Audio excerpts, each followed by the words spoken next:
Baltasar Garzón, ¿esto es legal?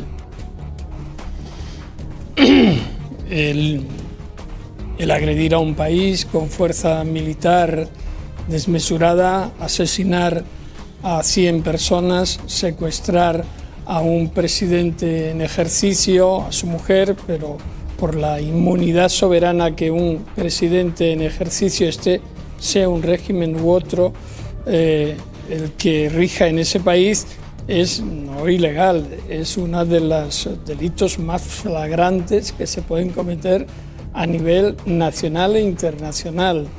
Donald Trump no contaba ni siquiera con la autorización del Congreso de los Estados Unidos. El pretexto que es porque se ejecutaba una orden de detención por narcotráfico o narcoterrorismo es una falacia. El cártel de los soles no existe, nunca ha existido y ahora se reconoce por la propia administración norteamericana y todo el mundo ha entrado por ahí sin hacer el mínimo análisis, y cuando algunos hemos afirmado que eso es inexistente, da igual, porque como se dice, se desarrolla. Entonces, claro, nada de lo que se ha hecho es legal, nada, absolutamente. ¿Y no, Estados Unidos va a ser quien negocie y quien tome? ¿Eso es legal? Eso es una usurpación de la soberanía, pero no olvidemos una cosa, eso es lo que dice el presidente de Estados Unidos. De momento, el gobierno en Venezuela está funcionando. Yo no comparto la idea de que la presidenta de Venezuela, Delcy Rodríguez, haya capitulado, para nada. Está ejerciendo como debe ejercer y además ante una situación es que no estamos hablando de Haití, por ejemplo, con todo mi respeto a Haití, estamos hablando de Estados Unidos, estamos hablando de la primera potencia, estamos hablando de unas sanciones draconianas, estamos hablando de un cerco que ha producido varios asaltos y destrucción de embarcaciones y casi 100 muertes con auténticos actos de piratería. Y estamos viendo que el gobierno venezolano ha condenado absolutamente la acción de Venezuela, que se están desarrollando las sanciones legales en Estados Unidos, porque eso es un hecho, es decir, es un hecho que están detenidos en Estados Unidos. Hay ahora mismo ese miedo, y os planteo esto, porque lo que tenemos ahora mismo es un asalto al petróleo, clarísimo. E insisto, lo más sorprendente en esta ocasión es que en las guerras de Irak esto se había camuflado, al menos se había guardado un pudor político de buscar el pretexto, las armas de destrucción masiva, por muy falso que fuera. Esta vez no hay ni siquiera pretexto, se habla abiertamente de tomar el control del petróleo. Lo que tenemos ahora mismo es una ofensiva clarísima, una sed de petróleo que no termina, sino que empieza en Venezuela, que se extiende y hoy señala a Colombia y aquí en Europa a Dinamarca, a Groenlandia, pero que está siendo respondida con la cabeza gacha por parte de enorme grupo de líderes políticos. Están siendo muy excepcionales los pronunciamientos contra esta agresión.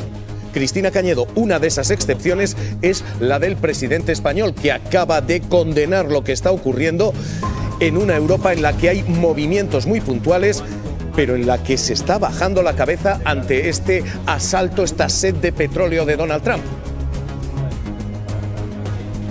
Sí, Sánchez asegura que es muy importante en un momento tan crítico ser claros en el lenguaje, y su mensaje lo ha sido a Donald Trump. Dice que España es un país favorable a las relaciones transatlánticas, pero siempre y cuando sean relaciones de igual a igual y que no supongan un vasallaje. Ha vuelto a condenar Sánchez esa actuación militar en Venezuela. No caben medias tintas, ha sido una violación del derecho internacional, y lanza también un mensaje: España va a hacer todo lo posible para garantizar la paz en un mundo en el que vuelven las amenazas que parecían ya superadas y para que no se imponga la ley del más fuerte. Porque es evidente que vivimos en un mundo nuevo, un mundo más multipolar si cabe, más hostil, más desordenado, un mundo en el que las normas, las reglas que han sostenido la convivencia global durante décadas ya casi no cuentan, o al menos da la sensación de que casi ya no cuentan. Certezas que parecían inmutables han dejado de serlo, amenazas que creíamos relegadas al baúl de la historia han vuelto a resurgir. Tenemos una rendición general. Esta está siendo la voz de la excepción, aparentemente. Venezuela, estábamos hablando de una rampa de desescalada, de un control de daños, de mantener el régimen a cambio de, bueno, vamos a aceptar este statu quo. En Europa estamos dando una rendición preventiva. Ni siquiera se ha ido a dar una batalla por la guerra comercial, como han hecho Japón, India, etc. Ni siquiera se ha ido a combatir cuando se ha impuesto el presupuesto en defensa, aunque afecte al presupuesto social. Y ahora tampoco se está dando una batalla, se está diciendo y se están poniendo palabras gruesas, pero ¿qué se va a hacer con respecto a Donald Trump? Porque a Rusia se le dijeron muchas cosas que se hicieron. Marta. Sí, yo creo que lo que nos está pasando cuestiona las instituciones garantes del derecho internacional y de los derechos humanos. Nos valieron mientras no nos atacaban a nosotros y ahora resulta que nos damos cuenta de que no eran suficientes y de que nos dejan a nosotros también con el culo al aire, que diría el señor Trump. A mí me parece que es el momento de los líderes, no solo de los líderes de las grandes declaraciones, sino de los líderes que hagan cosas. Y cuando hablo de hacer cosas, hablo, por ejemplo, de los 210.000 millones que están congelados de Rusia y que Europa sigue sin atreverse a meterles mano para defender a Ucrania. Hablo de hacer cosas en serio, hablo de dejarnos de hablar, de dejarnos de palabrería y de empezar a pasar, no digo a las armas, pero sí digo a los posicionamientos que van más allá de la diplomacia. Para los que dicen además que haber sacado a Maduro de esta manera, que está muy bien porque es descabezar a una dictadura, yo me pregunto qué habrían dicho si Estados Unidos llega aquí con un helicóptero y se hubiera llevado a Franco y hubiera seguido negociando con los franquistas. Me parece que se nos ha ido la cabeza defendiendo por encima de nuestras posibilidades a la oposición venezolana. Vamos a leer. Carlos Malamud, investigador para América Latina del Real Instituto Elcano. ¿Qué tal? ¿Cómo está? Muy buenos días.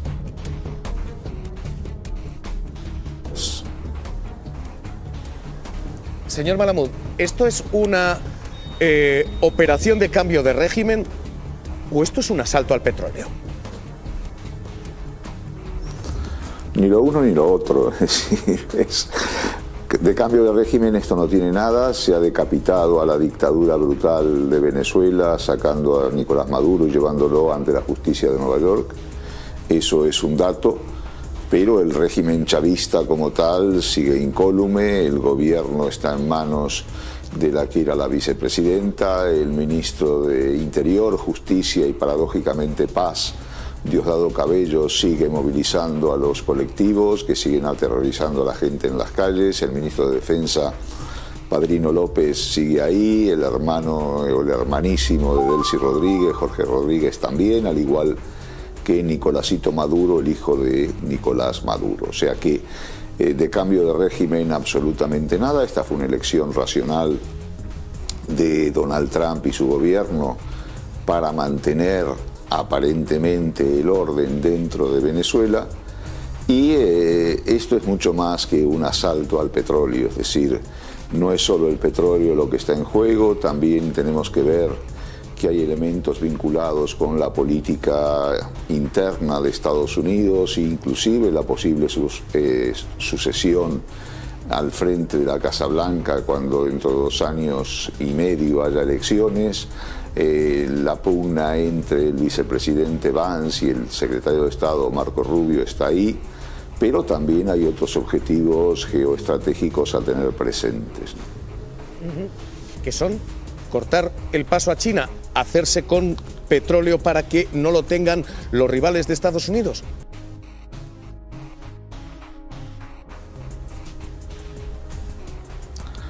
Obviamente que el tema de China está sobre la mesa, la nueva doctrina de seguridad nacional lo establece claramente, lo que se ha dado en llamar el corolario Trump de la doctrina Monroe, establece que Estados Unidos vuelve a mirar con ojos muy atentos y con intereses muy claros al hemisferio occidental, es decir, América Latina, Canadá y Estados Unidos y el Caribe, con un doble objetivo. En primer lugar, proteger sus fronteras internas y en segundo lugar, cortar el paso a China, ¿no? Es decir, vamos a ver si esto puede ocurrir. En Venezuela es factible que pase, pero en otros países de América Latina y sobre todo de América del Sur, donde China es el primero o el segundo socio comercial, va a ser más complicado. Ocurrió con Bolsonaro en su día, cuando intentó cortar lazos con China, pero no pudo porque los grandes exportadores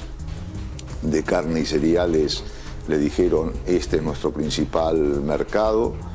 Pasó con Javier Milei, un socio insospechado, o sin ninguna duda de lealtad hacia Donald Trump, que intentó también cortar con China, pero Argentina tiene un swap, un préstamo de 9.000 millones de dólares muy necesarios en el actual momento, con lo cual la relación con China debió mantenerse. Entonces, la gran pregunta en este sentido es si el mercado de Estados Unidos está en condiciones de reemplazar al mercado chino para absorber todas las exportaciones de materias primas, alimentos, combustibles, minerales que absorbe el país asiático. La respuesta en este momento es no, y por lo tanto la conflictividad va a continuar, teniendo presente por otra parte que China en ningún momento va a renunciar a lo que considera sus legítimos intereses en América Latina.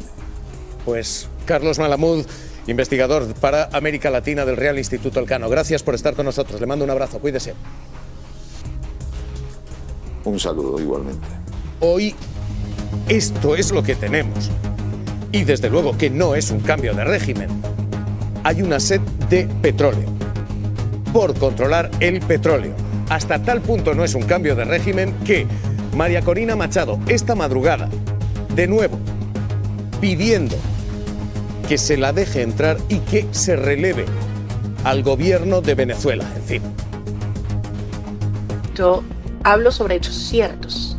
Hablo sobre hechos ciertos. Los venezolanos no vamos a descansar hasta que se desmonte una estructura criminal, hasta que exista justicia, Estado de Derecho, libertades, transparencia. Pero los planes de Estados Unidos no pasan por la política, pasan por la economía. No pasan por el cambio de gobierno, sino por el cambio de socio. El presidente de Colombia, Gustavo Petro, alienta a la sociedad civil a que salga a manifestarse en contra de las últimas pretensiones de Donald Trump. Estamos aquí para demostrarle al mundo que Colombia es libre y soberana. ¡Viva Colombia! Manifestaciones simultáneas en todas las ciudades de Colombia después de las amenazas del presidente de Estados Unidos. He's making cocaine, they're sending it into the United States, so he does have to watch his ass. Colombia es un país que tiene 50 años de guerra. Atrévase. Esto se respeta. Y respeta a Venezuela, respeta a América. Viene por el petróleo, no sea puerco. Si nos toca ir a colocarnos el uniforme, nos lo colocamos otra vez, no como guerrilleros, sino como militares de Colombia. ¿Temen un ataque de Estados Unidos? No nos asusta, que se atreva, atrévase. Nos trae aquí la sangre que fluye por nuestras venas, es el dolor de patria que estamos sintiendo los colombianos ante la indignante acción de una persona que se cree el gendarme, el policía del mundo. La Casa Blanca asegura que al igual que Maduro, Gustavo Petro está implicado en las redes del narcotráfico. El único presidente que ha puesto la cara a nivel internacional y que ha puesto a las Fuerzas Armadas para combatir el narcotráfico en Colombia ha sido Gustavo Petro. Donald Trump es una persona enferma, es de los peores ciudadanos de Estados Unidos y es un aventurero, es un pirata del Caribe, es capaz de hacer mucho más de lo que hizo en Venezuela. A la agresión hay que responderle con pueblo, al imperialismo hay que responderle con democracia. La respuesta en la calle se activa ante las pretensiones imperialistas de Donald Trump. Vamos a leer la clave interna ahora mismo y cómo está la política española, porque es alucinante algunos silencios que estamos oyendo. Pero quiero el análisis jurídico y el análisis internacional de las dos claves. Primero, esto, el silencio europeo, en fin, muteada respuesta, y segundo, el expansionismo a Europa ahora. La peor respuesta que puede dar país o la Unión Europea es el silencio o la pusilanimidad frente a un hecho como el de Groenlandia y como el de Venezuela. Hay mecanismos, estamos siempre diciendo que se rompe el derecho internacional, que se desconoce, pero es que ni siquiera se aplica, pero por los propios países. La Unión Europea, todos ellos forman parte del Estatuto de Roma de la Corte Penal Internacional. El artículo 14 prevé la remisión por parte de los estados de hechos como los que ha acontecido en Venezuela. Venezuela es parte del Estatuto de Roma, es un estado parte. Por tanto, ¿por qué ningún país, en vez de hacer tantas declaraciones vacías, no plantea ya ante la Corte Penal Internacional una acción por la actuación de Estados Unidos en Venezuela? Porque no quiere decir está en el banquillo. Claro que pero sí. Estados Unidos no forma parte de la Corte Penal Internacional. Territorio venezolano. Venezuela, parte del Estatuto de Roma. Tenemos lo mismo que Palestina, miembro del Estatuto de Roma, y agresión de Israel, que no es parte. Es decir, que lo que ocurre es que ahí Estados Unidos, ya sabemos lo que hizo cuando Netanyahu fue señalado, y lo mismo ocurre aquí. Ya basta de declaraciones retóricas. Se actúa con mucha falsedad, con una doblez. Nada más que hablar, tenemos que hacer, háganlo, por lo menos hacer frente, porque la única, la impunidad y el consentimiento de lo que está sucediendo es que ya cualquier agresión posterior va a estar justificada. Perdóneme, pero quiero aclarar lo que técnicamente plantea. ¿Algún país podría denunciar a Donald Trump y decir, siéntese? De los 125 países que forman parte del Estatuto de Roma. Es más, creo que tendrían la obligación de hacerlo. Artículo 14 del Estatuto de Roma. Es cierto, porque la cuestión legal es inapelable, pero aquí estamos hablando de política real. No, yo estoy hablando de derecho. Por supuesto, y yo por eso quería saber su opinión, porque a mí me interesa saber si un país que no forma parte de la Corte Penal Internacional puede ser objeto de ese tipo de persecución. No un país. La Corte Penal Internacional, una persona, no es la Corte Internacional de Justicia. La Corte Penal Internacional, como bien sabes, solo es respecto de personas. La CIJ, como bien dices, respecto de países. Pero quien haya ordenado y quien haya participado en esos actos criminales, si entran dentro de la catalogación de crímenes de lesa humanidad, crímenes de guerra. Por eso está diciendo el presidente de los Estados Unidos y toda la parafernalia de la administración trata, no, esto no ha sido un acto de agresión, no, esto no ha sido un acto de guerra, es narcotráfico. Y ahora vemos que el narcotráfico es la excusa. No, y está claro que esto es un acto de agresión y como decía Hugo, sí que se está hablando de que esto puede ser una amenaza para países europeos. Pero si ya todos tenemos claro que es una amenaza y que por mucho que se le pueda perseguir judicialmente, nadie le va a detener porque ni ha detenido a Netanyahu y es una superpotencia con armas nucleares, entonces, ¿qué hacemos? Entonces hablamos, eliminemos la Corte Penal Internacional porque no serviría para nada. Entonces la quitamos de los discursos. Lo que dice la ley en este momento es que ese hecho podría ser y debería ser objeto de análisis, de investigación de la Corte Penal Internacional. Da igual que el supuesto agresor no sea parte del Estatuto de Roma, pero se ha producido el hecho y las víctimas en territorio de un país, Venezuela, que además fue de los primeros, junto con España, que ratificó el Estatuto de Roma. Esa es una respuesta legal. Después veremos lo que ocurre. Pero, claro, por contra, lo que tenemos es que Donald Trump ha sancionado al fiscal de la Corte Penal Internacional, a los fiscales de la Corte y a varios de los jueces. Claro, pero esta es la confrontación. Si no se hace frente desde el derecho, la barbarie y la impunidad nos va a regir. No, pero es que se puede hay una clave que es relevante que se escuche la voz clara de España a la hora de denunciar la amenaza a la integridad territorial de un Estado europeo, de un Estado que es aliado de la Alianza Atlántica de la OTAN, como es el caso de Dinamarca.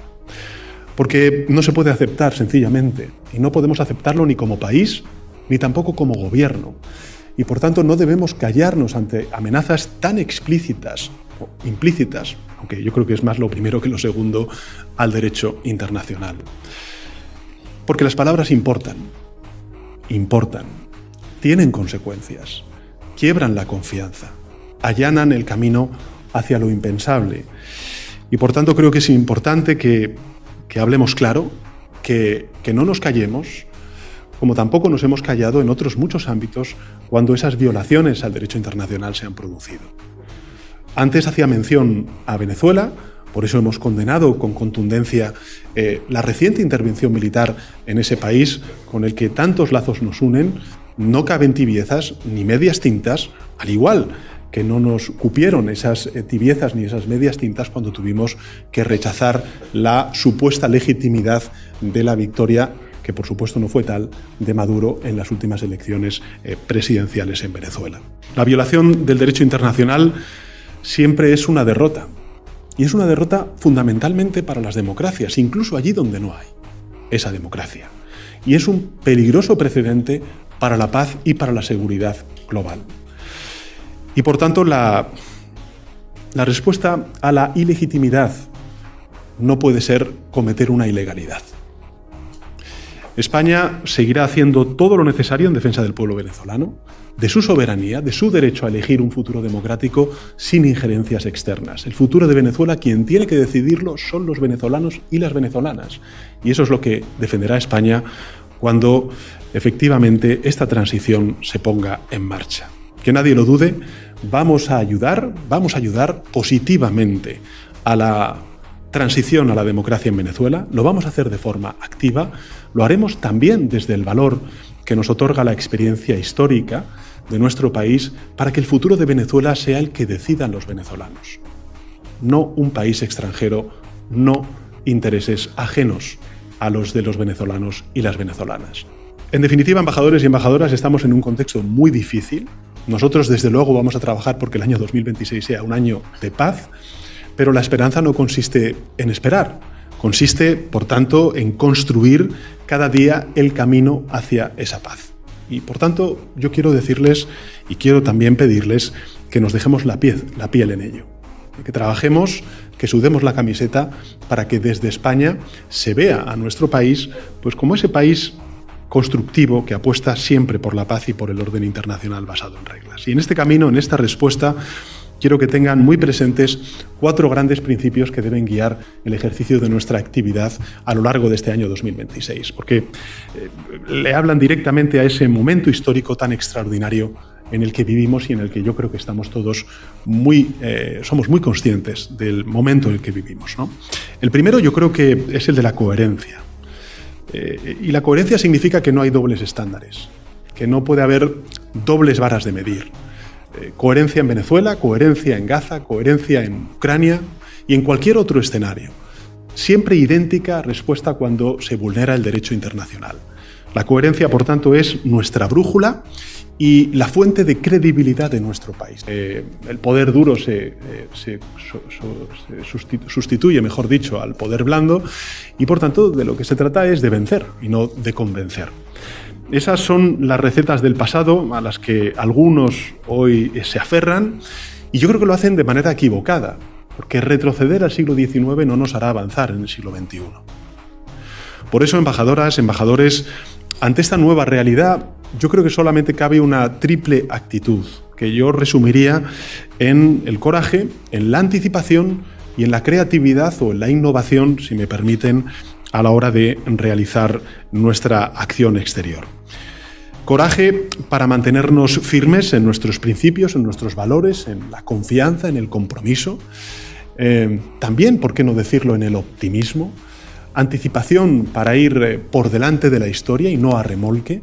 Y también creatividad, o mejor dicho, audacia para ser dueños de nuestro propio destino, para construir el futuro en el que creemos y no, por tanto, que nos impongan ese futuro, sino que seamos actores, actrices principales de ese futuro que nos afecta y que afecta principalmente a nuestros hijos y a nuestras hijas. La respuesta de España, por tanto, debe ser inequívoca, debe ser tajante, debemos redoblar nuestro compromiso en el multilateralismo, debemos defender el orden internacional basado en reglas, debemos reafirmar los valores y los principios recogidos en la Carta de Naciones Unidas. Porque en un mundo dividido y cada vez más multipolar en muchos aspectos, no solamente el económico o el comercial, España lo que debe hacer es apostar en su propio interés, en el interés de Europa y en el interés del mundo, por un internacionalismo sensato. Es evidente que nosotros somos europeos, somos transatlánticos, lo he dicho en muchas ocasiones. España y esta administración es una administración pro-atlantista, pero el atlantismo no significa vasallaje. Significa el tener una cooperación leal, de igual a igual, donde se defina por objetivos comunes, tanto por parte de Norteamérica como por parte de Europa. En un mundo en el que los valores se tambalean, pues España aboga por estar en el centro de ese rearme que acertadamente el ministro de Asuntos Exteriores hace escasos días en una entrevista hablaba de rearme moral. Tenemos que plantear ese rearme moral y debemos hacerlo por principio, por interés, pero también por dignidad. Y porque en el fondo, si lo pensamos, no hay mejor manera de defender nuestro interés nacional que construir un mundo mejor basado en reglas. Queremos, como he dicho antes, que el año 2026, lo ha dicho el ministro, sea el año de la paz. Ojalá sea el año de la paz también en Ucrania. Parece difícil, pero creo que desde España vamos a hacer todo lo que esté en nuestra mano para poder contribuir a que se logre esa paz. Es verdad que hemos comenzado el año con una intervención en Venezuela que viola claramente el derecho internacional, que abre un horizonte de incertidumbre en el conjunto de la América Latina y el Caribe, que es una región, como saben, muy importante para España. Antes de ayer tuve ocasión de estar en París discutiendo en el marco de la coalición de voluntarios sobre la paz en Ucrania, que está amenazada por la falta de voluntad del actual presidente de Rusia, Vladimir Putin. El sufrimiento del pueblo palestino continúa, igual que la crisis en Sudán, en Yemen, en Myanmar, en otros muchos lugares del planeta.